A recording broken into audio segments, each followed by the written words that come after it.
Assalamualaikum, hai semua viewers. Okey, hari ni Kak Zaidah nak share resepi sajian lemak tomato.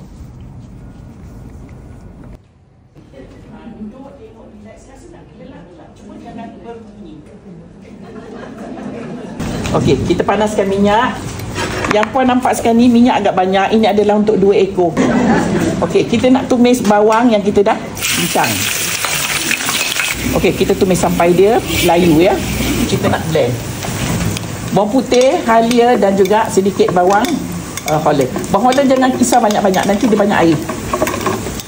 Letak sikit je air sebab dia banyak air ya, bawang ni.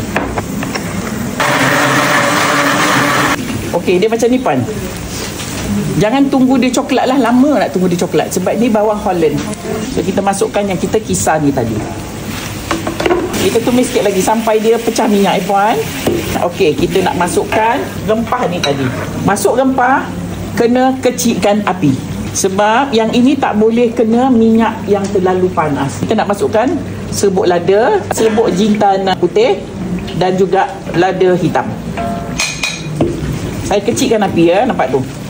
Dia dah tergaul rata macam ni, dah tergaul semua, baru kita besarkan api. Kalau kita nak masukkan garam ya. Saya masak sekarang ni 2 ekor. Kita balik-balik sekejap. Jangan sampai hangus ya puan.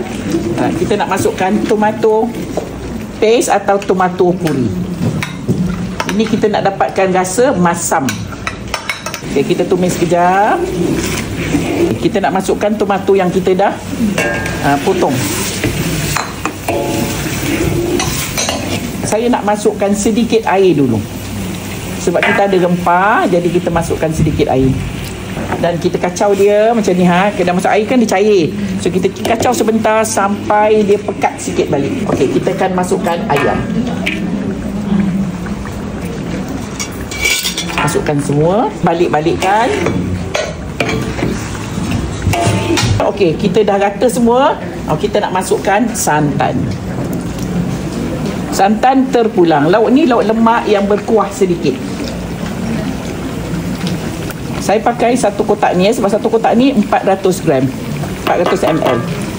Kalau macam ni kepekatan dia tu dah terus nampak dah. Ya. Okey. Okey, kita tambah sikit lagi kuah dia.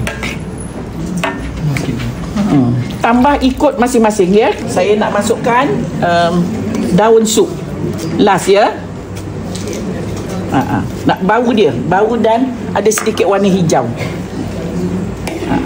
Okey, lauk kita dah pun masak. Alhamdulillah, dah pun siap resepi kita hari ni, iaitu sajian lemak tomato buat tetamu Kak Zaidah. Untuk perempuan di luar sana, selamat mencuba.